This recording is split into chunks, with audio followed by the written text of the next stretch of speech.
welcome back to the Jane Eyre vlog series with the Jane Austen summer program. I am Sarah Hurley, your co-host, and our vlog this week is going to look a little bit different because Nadea, as you all know if you've been keeping up with our series, is currently having her fun European girl summer. She's off studying abroad. Right now she's in the Lake District and she doesn't have the best Wi-Fi connection. So, you just get me. Fun. I think she will probably try to tune in a little bit, maybe with some editing. She'll edit herself in to give a little bit of commentary and or add some little thought bubbles on the screen, popping in with her thoughts and feelings about the last 6 chapters of the novel that we read, 28 through 33. Lots happened, but I think that I will be carrying the show this time. I hope that you all will stick with me, even if I'm a little bit boring by myself, but I think we're gonna have a good time. So, if you've been following us up until now, you know that we left off in a really kind of tense moment, very action-packed. In the last chapters that we read, Jane has discovered Mr. Rochester's big, dirty secret. He's been keeping his wife, Bertha Rochester, locked up in the attic. She's gone insane and, has been the one knocking on Jane's door and sneaking into her room to tear up her wedding veil, which was crazy and terrifying. So we find out that that's his big secret he's been keeping. He tried to marry Jane without telling her he was already married. Then Bertha's brother came and crashed the wedding, and Jane fled Thornfield because Mr. Rochester was like, but we'll move to France. We'll move to France and it'll be great and you can be my mistress and we'll lead such a chaste life. I just can't live without you. And I hate him for that. I don't like him. Clearly, if you've been watching along with us, you know my feelings towards Mr. Rochester. I'm not a fan. I simply would not have fallen in love with him. But that's just me. So anyway, when we start with chapter 28, it has been 2 days since Jane's mad dash from Thornfield. So she's been gone. She's also finding a lot of comfort in nature at this time, which I think is really beautiful, knowing how much Charlotte Bronte and her sisters loved the English moors up in, York and Haworth and all of the places that they lived. I think there's some really beautiful passages here. And I've been thinking a lot about it too, because once again, if you've been following along our blog series with us, you'll know that right now I'm in Pittsburgh doing a sort of eco-theology fellowship with the Theological Seminary here in Pittsburgh. And so a lot of our work has been very nature-based. We went camping and hiking. We kayaked the Allegheny River, which was super fun. So I've been thinking a lot about nature and how we find solace in nature in times of hardship, how we lament when nature deteriorates as it is doing currently with climate change and everything. So I think there's some really, really beautiful passages here that I would love to read.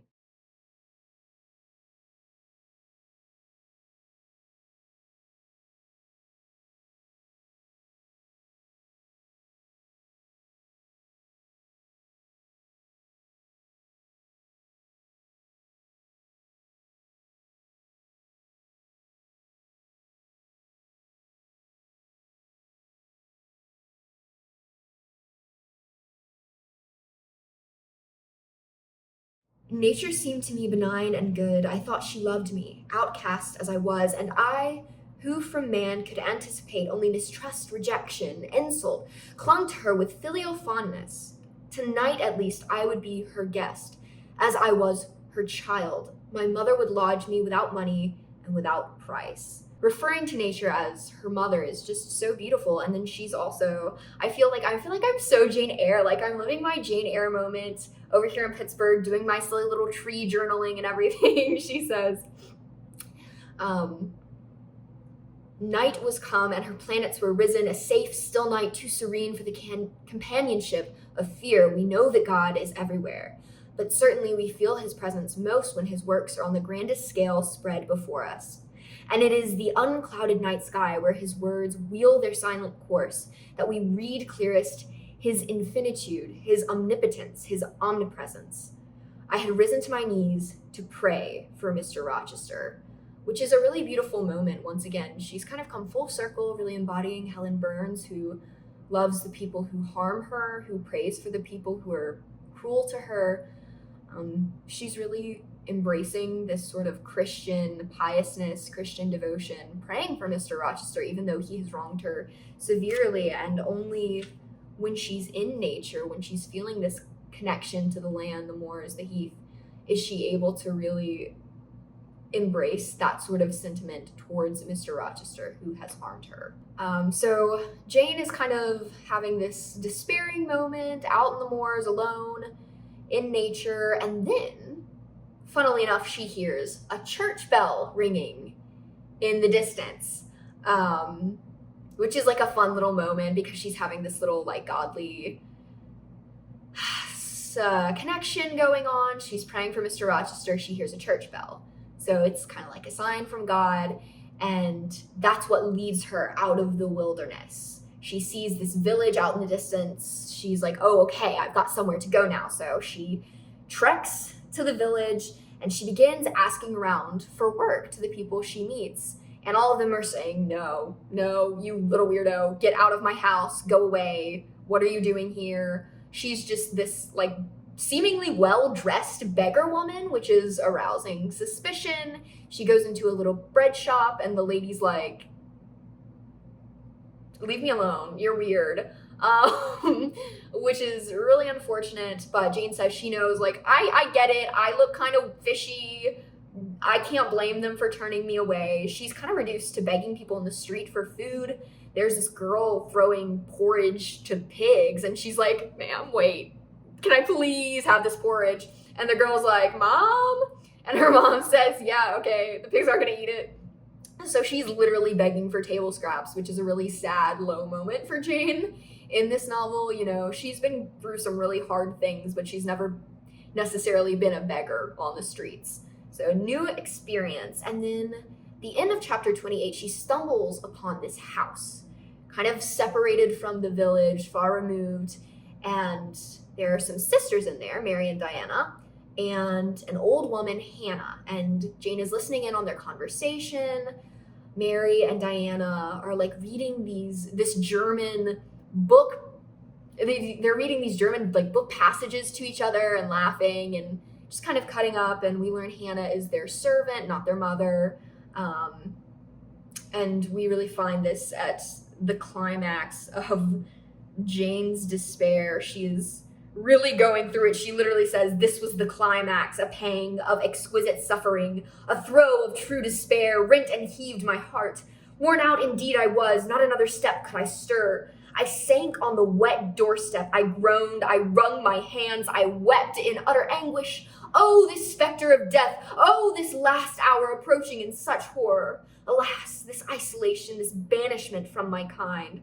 Not only the anchor of home, but the footing of fortitude was gone, at least for a moment. But the last I soon endeavored to regain.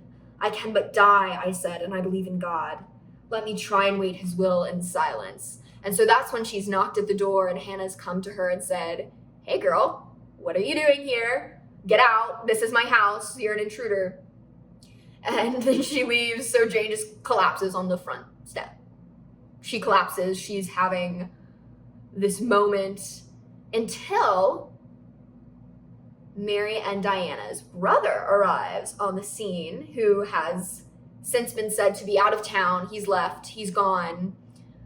He arrives on the doorstep and finds Jane there, and he's kind enough to invite her inside the house, which we learn later is called Marshend or Morehouse.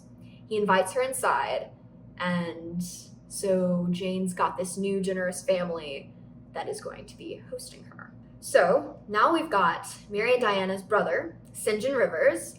It looks like St. John, but it's actually pronounced St. John, which I didn't know until I watched the movie several years ago.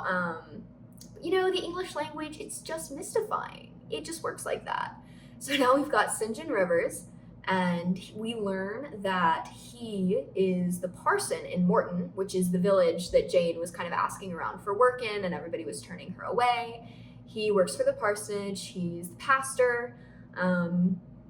He's just kind of this like upstanding dude, and he's invited her in. And once Jane is inside the house in chapter 29, it starts with 3 days straight where she is just catatonic.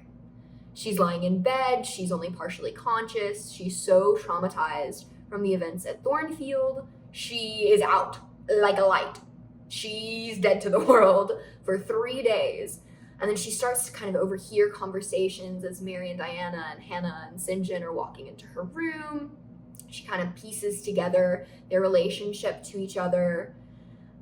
We see Mary and Diana having this really, really sweet sort of relationship together that's a really nice foil, I think, to Eliza and Georgiana earlier at Gateshead, because they were very antagonistic toward each other. You know, Eliza literally says, I wash my hands of you, Georgiana, now that our mother's dead. I never want to see you again. You're not my sister, which is crazy.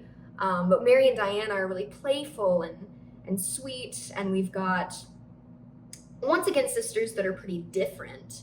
You know, we've got Diana, who is very graceful, and her face is full of charm, and Mary's countenance is equally intelligent and pretty, but more reserved, and, you know, though gentle, more distance. Diana's more authoritative, and Mary's maybe a little bit more submissive, but they work so well together, they're best friends. So we've got Jane witnessing this very sisterly relationship between them as she's unconscious and as she's sort of waking up, and then after she's woken up, she's interacting with them, making friends with them. And, you know, we sort of saw that earlier too when they were reading the German passages to each other, when Jane's just eavesdropping at their door. We learned that their parents, the Rivers siblings' parents, are both dead.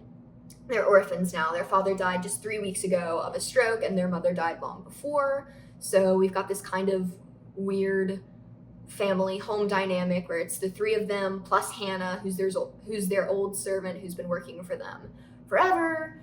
And we also learn that, unlike Mr. Rochester, St. John's hot. St. John is a sexy looking man. We get this really wonderful description of him.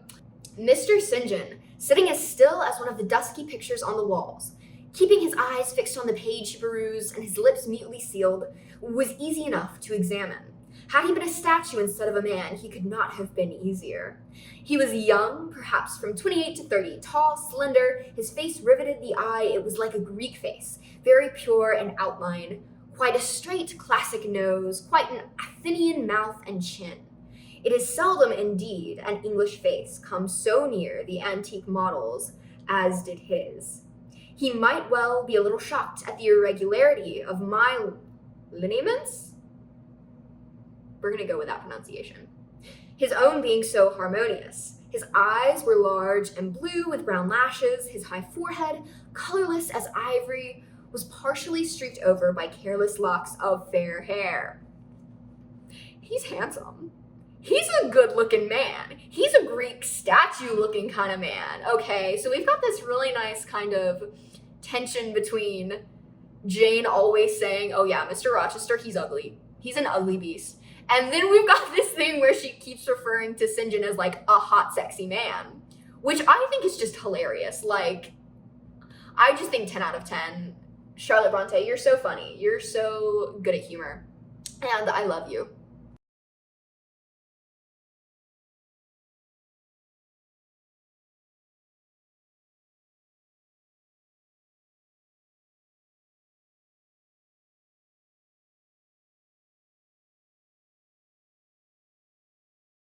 He is also, however, described as a really cold person, unfortunately. He's pretty stiff, kind of socially awkward.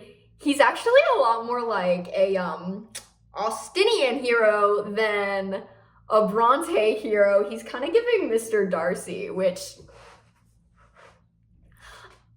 Actually, I'm kind of Team St. John. Like, he's hot, he's repressed. There's nothing sexier than a repressed man in the 1800s. Like, come on.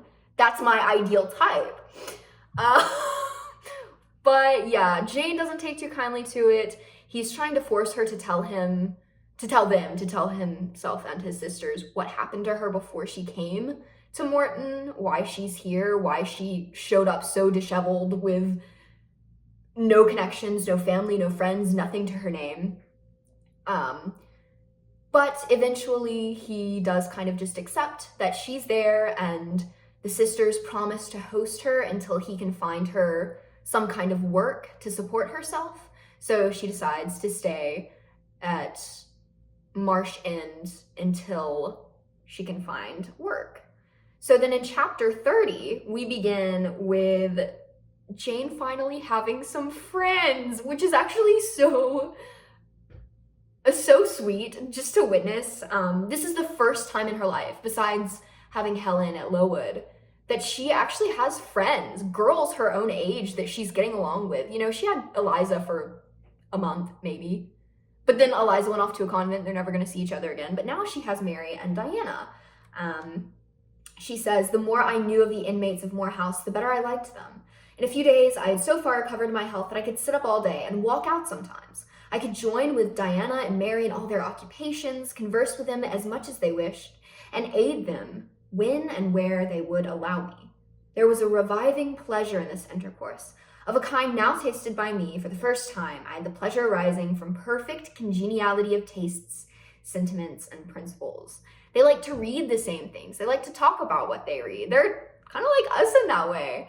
They love to go on walks together throughout the moors, once again finding a lot of solace in the natural landscape. It's a really, really beautiful relationship, budding relationship to sort of watch. And we've got Diana emerging as sort of the leader of their trio. Physically, she far excelled me. She was handsome, she was vigorous, and she's super fun. And then Mary's a little more reserved, but they're teaching her German, they're giving her new books to read, kind of opening her mind. It's just really fun to watch. It's a really beautiful sort of female friendship developing that's lovely, that we sort of got a hint of with Helen at Lowood. But now that these girls are more mature, you know, not 12, however old they were in school, and Helen did die, which was very unfortunate. But we've got this very lovely relationship budding between Mary and Diana and Jane. But we've got St. John here over to the side, and he's kind of always just lurking, and Jane doesn't like him quite as much. She says he seemed of a reserved and abstracted and even of a brooding nature. So he's kind of lame. He's the party pooper over here hanging out, being boring, kind of always being the like, you can't eat too much. You must eat only a moderate portion, and you must be quiet and, you know, you must be just very moderate and self-sacrificing. He's a very self-sacrificing man, which we will see. He's very repressed. He's very Austinian. He's so Mr. Darcy. I love him. Anyway, that's maybe, I don't know, maybe I'm the problem here. Maybe I just have unique tastes in men. I don't know, I think he's kind of my ideal man. Anyway, so then we see Jane goes to this sermon. She goes on Sunday to church where St. John is preaching, and she has this very odd experience. She is moved by his sermon at Morton, but not in a good way. She's saddened and really ends up concluding that he does not know actual real Christian peace, which is kind of like, that's a hard burn for a man who's a minister. At his sermon, she says, the heart was thrilled, the mind astonished by the power of the preacher. Neither was softened. Throughout, there was a strange bitterness and absence of consolatory gentleness, stern allusions to Calvinistic doctrines, Election, predestination, reprobation were frequent, and each reference to these points sounded like a sentence pronounced for doom. When he had done, instead of feeling better, calmer, more enlightened by his discourse, I experienced an inexpressible sadness, for it seemed to me, I know not whether equally so to others, that the eloquence to which I had been listening had sprung from a depth where lay turbid dregs of disappointment, where moved troubling impulses of insatiate yearnings, and disquieting aspirations. I was sure St. John Rivers, pure-lived, conscientious, zealous as he was, had not yet found that peace of God which passeth all understanding. Which, well, that's kind of a devastating blow for someone like him. But that's kind of Jane's nature. She really does. She calls it like it is, and that's one of the reasons we love her so much. So anyway, we've got this weird sort of experience in the church, and then a little bit later in this chapter, St. John proposes that once Diana and Mary leave Marsh End, which they're about to do, in just a few days' time, they are going to return to the wealthy families who treat them as dependents and sort of, kind of like with Jane at Gateshead, provide for her, let her hang out with them, let her enter their society. They kind of host Diana and Mary because their parents have died, left them penniless. So they're going to go back to their family situations in town. And so St. John proposes once they leave that Jane become mistress of a girls' not a boarding school, just a girls' school that he's opening in town, from this money donated by the one wealthy family at the parsonage. He's already opened up a boys' school, but he's wanting a mistress to run the girls' school that he opens up. So he asks if Jane will be the mistress of the school, and she says yes. She's like, okay, cool, sign me up. And he's like, I don't think you understand. This is not going to be a luxurious life you're living. You will have a one-room cottage. The pay's not going to be great. You're not accustomed to this kind. And she's like, no, sign me up. This is perfect. I want this job. This is the job for me. I will take it. There will be a roof over my head. What more can I ask for?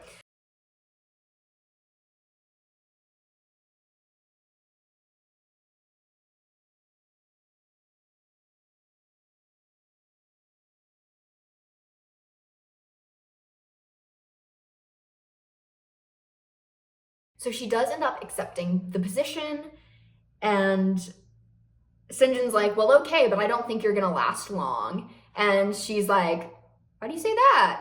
And he says, because you're impassioned. You are too beholden to the whims of human affection and human sympathy, and I just think that this is gonna be a boring life for you. And Jane's like, okay, LOL, I'm gonna take it anyway. And she does. And then at the very end of the chapter, we get this kind of weird letter that comes in for the Rivers siblings telling them that their uncle has died and not left them a penny. And he left penny to, or not left them a penny, and he left all of his money to a different relation, which is kind of funky. And we're like, I wonder why that's a thing that's included in the book. But we'll see later. We'll see. It does come back. There's a purpose. So then in chapter 31, Jane's teaching at the school. She has her own cottage, becomes this mistress of a school with 20 young girl students, all country girls. They kind of have a little bit of trouble understanding each other at first because they've got these accents and they're not really well read. And Jane's like, oh my gosh, what do I do? But then as she gets to know them a little bit better, she realizes several of them, have the makings of nice, fine young women. And a lot of them can very easily pick up this knitting work, this sewing work, this traditional domestic women's work that she's teaching them, and they end up getting along very well. St. John brings her art supplies and encourages her not to dwell on anything that might have happened to her before she came to Morton, to the school, to the Rivers house. We also meet Miss Oliver in this chapter, Rosamond Oliver, the wealthy heiress whose money is founding the school. And she is beautiful, gorgeous, this just absolutely stunning young woman, wealthy. She's also described as vain, kind of shallow, airheaded, a little bit entitled. And outwardly disliked by St. John, except what really that means is that he's in love with her. He's obsessed with her. He's in love with her. He's just repressed. He's a repressed 19th century Christian man. And there's something so attractive about that to me. He's so Mr. Darcy in that way. Yeah, so anyway, we meet Miss Oliver, and I just kind of love seeing that relationship blossom. Anyway, so in chapter 32, we kind of see Jane growing to enjoy her pupils more. She becomes a favorite in the neighborhood, spends the evening drawing or reading alone after teaching her class. So she's kind of living the ideal life, which is a really nice change of pace, I think, from her time at Lowood and then also her time at Thornfield. She dreams a little bit of Mr. Rochester, and that's not a super pleasant experience for her, but by the morning, when she starts at 9 a.m., she says she's brushed that off, and he's kind of not present in these chapters at all. He's not given any screen time. He doesn't appear in the text. We don't talk about him. Jane is really putting the past behind her. He's mentioned offhandedly once or twice, but he's not a major character in these chapters. She's also visited by Miss Oliver pretty frequently while she's at her cottage, at her school.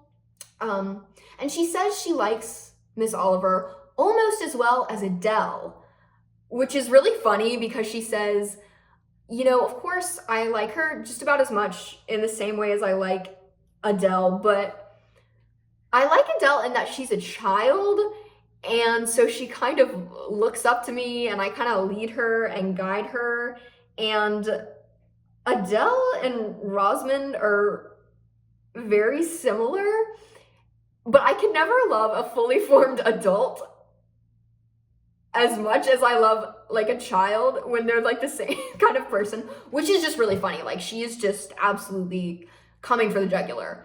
I love you, Jane. But yeah, we also, anyway, so it's a really delightful sort of passage. And then we've got Mr. Oliver, Rosamond's father, who comes also to visit Jane after she's drawn this really lovely portrait of Miss Oliver, and he invites her back to Vale Hall. So Jane goes to Vale Hall, has kind of a lovely little dinner with them. She's, once again, kind of building this community in the neighborhood, and she's making her own way, and it's really lovely to watch. We get St. John, who stops by Jane's cottage, sees the portrait that she's done of Rosamond, and, he's in love with her. So he's like, oh my God, like, what?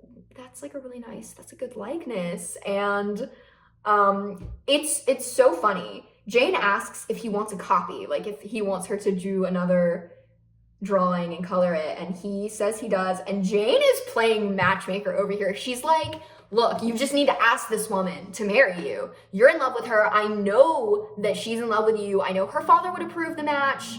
Like, you just need to get up the guts and do it. And it's so funny because St. John literally sets down his watch on the table, says, okay, for the next 30 minutes, we're gonna imagine what my life would be like if I did marry Rosamond. And he times it. They sit in Delulu land for 30 minutes, which is hilarious. Like, actually hilarious to me. It's so funny. And hold on, there is just the best passage. He says, don't imagine such hard things, fancy me yielding and melting as I am doing. Human love rising like a freshly opened fountain in my mind and overflowing with sweet inundation all the field I have so carefully and with such labor prepared, so assiduously sown with the seeds of good intentions, of self-denying plans. And then once they're done with this 30-minute period, like exactly to the second, he says, now that little space was given to delirium and delusion. I rested my temples on the breast of temptation and put my neck voluntarily under her yoke of flowers. I tasted her cup. The pillow was burning. There's an asp in the garland. The wine has a bitter taste. Her promises are hollow. Her offers false. I see and know all this. He's like, okay, we're done. No more of that. I'm not delusional. I am not marrying this woman. But that was fun. Like, thank you. Which I just, died laughing at. I thought that was absolutely hilarious. But then he goes on to say, oh, she's not going to make a good missionary wife, because he feels called to go be a missionary, to travel beyond the church. We learn he's not going to keep his post at Morton. He wants to go spread the gospel elsewhere, and he doesn't think that she would be a good missionary wife. So that's why he's opposed to the match. He's so repressed and so self-sacrificing, and that's just kind of hot, in my opinion. Then we get to chapter 33. St. John shows up to chat in the middle of a snowstorm at Jane's cottage. He begins by recounting this story. He's like, I've got this story, and I've only heard like part of it, and I need to tell you this story. There's a story. And she's like, okay, I guess. So he begins recounting this story to her, and it turns out to be Jane's own story. He's telling the story of this orphan who gets sent to Lowood, who sends out an advertisement and ends up going to tutor a girl at Thornfield. And Jane's like, whoa, stop talking, don't. And he's like, no, I'm going to finish this story. But anyway, at the end, we found out the reason that he's telling her the story is because Mr. Eyre, if we remember, Jane's uncle, who had written to Mrs. Reed asking, to meet Jane, to see her, he might want to leave her something. He's died, and he has left her his entire fortune, which is super exciting for Jane, because that is 20,000 pounds. 20,000. Which is a lot. Like, if you think about Pride and Prejudice, Mr. Darcy has 10,000 a year, which is like an exorbitant rate. Bingley has like 5,000 or 6,000 a year, also obscenely wealthy. Jane is getting 20,000 pounds all at once, which is absolutely crazy. That's so much money. That's a crazy amount of money. So now Mr. Briggs, who we're assuming was like Mr. Eyre's lawyer, solicitor, whoever's taking care of his estate after he's passed, he's looking for Jane. And St. John discovered her identity when he was looking at this portrait that she'd done of Miss Oliver, looking at her sketchbook. He saw where she had doodled her real name, Jane Eyre, out, because she had given him a false name when they were first introduced. She introduced herself as Jane Elliot. And she did tell them, like, that's a fake name, that's to protect my identity. I am on the run from something. She was upfront about it, but she had given them a fake name. But then he saw where she doodled her real name, Jane Eyre, in her sketchbook, and realized that that was actually who she was. And they have this like really cute little banter moment. I'm sorry, look guys, I'm just a little St. John fan. I think that he's so cute. He's so handsome and so repressed and so stiff. And something about that is unbearably sexy to me, but they have this really cute banter moment. And Jane Eyre is just demanding the whole rest of the story, everything. She wants to know everything. And he says, but I apprised you that I was a hard man, difficult to persuade, and I am a hard woman, impossible to put off.